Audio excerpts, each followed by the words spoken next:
I think, well, what you pulled as the core point of your book, that all of us have this power, this agency to create good in our lives, not just for the immediate people around us, but also for many people. There's a lot of power in personal action.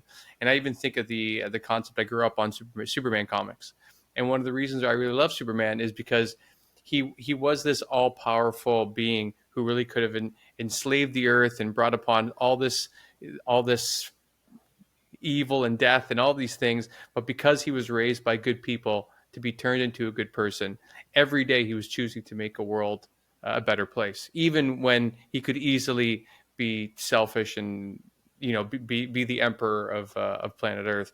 And I love that because there's a bit of that in what you're saying, that all of us have the opportunity to create positive change in the world. And so obviously we have one side that we discussed of how powerful inaction actually is and how damaging it really can be, and that it does have a negative impact. And so I'm wondering if you have any examples of small changes that people could make in their everyday lives that could eventually be snowballed or immediately have impact in the world. Yeah, and I think both of those things clearly speak to power. And I'll match your Superman anecdote with a Spider-Man anecdote, which is Please do. not that I'm a huge Spider-Man fan or something like that, but as a kid, I would read some of those, and there was a quote from I think one of the first ones where his uncle who dies tells Spider-Man, "With great power comes great responsibility." Right, Of this general course. notion.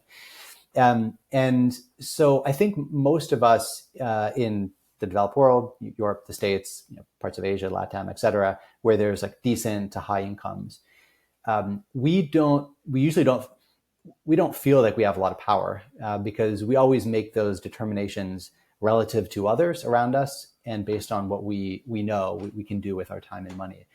So I think like you ask the average person, they could walk down the street in Barcelona or Canada or the US or et cetera, and ask the average person, like, do you think like, in the next, this month, you could save several people's lives? Do you think that you could give somebody their sight back when they don't have sight? Do you think you could spare thousands of animals from suffering through extreme cruelty for their entire lifetime? I think almost everybody would say, no, I mean, that would be great. I wish I could, but I don't have the ability to do that. Right. But we actually do, and we just don't realize it. And the reason we do is two things. One, we have money. We don't have to be the richest person in the world by any means. But most of us in Europe, States, et cetera, have way, way, way, way, way more money than the average person in the world, and way, way more than the lowest 5, 10, 15%. And so we have resources, we have money, and we can make money. And there are charities and others out there that have figured out, some that have figured out really cost efficient ways of taking your money and translating that into these really excellent outcomes in the world. So you could, like, if you have $100 to give, which obviously for most of us is not a lot of money, right? You could, with that $100, give vision back to two people that are blind. You could spare literally hundreds of Hold animals on. every What? single. Yeah. You could literally spare hundreds of animals every year from a lifetime of being tortured. You can do that with $100 given to the right small subset of charities. Yeah, sounds crazy, Yeah, but that tell is me the blind literally the part. How, how reality. does how does Yeah. $100 help two people see? Yeah, so there's a handful of charities that work on cataract surgeries. So one of the most common causes of blindness. So these are not people who are born blind, but people who Right. developed in low-income countries, like in Europe, the U.S. People just typically get this treated, but Right. in very low-income parts of the world, folks who are middle-aged, getting a bit older, that get cataracts. Those cataracts can get very bad to make them fully or functionally blind. And surgery to fix that, to treat those cataracts and remove them, is really inexpensive, 30, 40, $50, if done very cost efficiently in those countries. And so it's simply a matter of some charities, they take in money from donors and they just have doctors that just do these cataract surgeries one after one after one all day long. Hmm. And with that kind of efficient approach, yeah, it's 30, 40, $50 to give someone sight back. Well, that is great. That is crazy. I Indeed, mean, indeed. I'm yeah. I mean, when I'm out in the world, I'm not really one to put money in a cup if someone's on the street. but I've had several times. I spent a lot of time in South Africa, and this happened a lot. But even if someone will come up to me and ask me to buy them food, I can't say no. There's something about someone asking for money that I can't, I find it easy to turn away. But if someone comes Yeah. up and asks me for food, I find it impossible to say no. I don't know what that mechanism is, but I think it speaks to that idea that you feel like you're actually making a difference. Whereas Yeah. if it's money, you don't know perhaps where that's going. Or unfortunately, in Europe, I've heard there's organizations that put these beggars in front of the streets, and then they end up taking their money. So there's a bit of futility in that act. But someone that you can actually give food to, or like you're saying, help a blind person, or help a blind person see, is incredible. What we can actually do with our money. And is there are there ideas like this that you give in the book as well to help, maybe it's kind of like a ramp up to help people feel more powerful?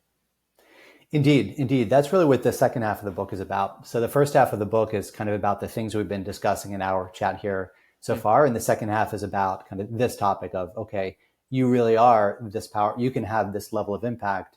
And given that, if you want to take action, if you want to try to use the time, money, and energy you have to do the most good you can, reduce suffering, save lives, etc., here are some things that you might, that I would suggest you think about, do, etc. Like here's the approach to take. And I talk, for example, about how thinking like a professional athlete can be a really good rubric, a good rule of thumb in thinking about in many ways. So in thinking about giving more, right? Like giving more of your time, more of your energy, more of your focus towards this really valuable goal of helping others, reducing suffering in the world.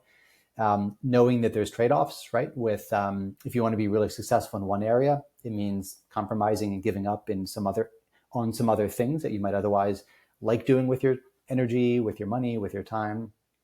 The idea that trade-offs exist, and the idea of embracing discomfort, right? Like sometimes doing good. There's this a lot of platitudes around philanthropy, and one is that doing Right. good should feel good, and like that's your reward for doing good. But you know, being a professional athlete, yeah, there's times you feel good for doing what you're doing, but there's a lot of times you feel discomfort, you feel pain, physical pain, mental strain, etc.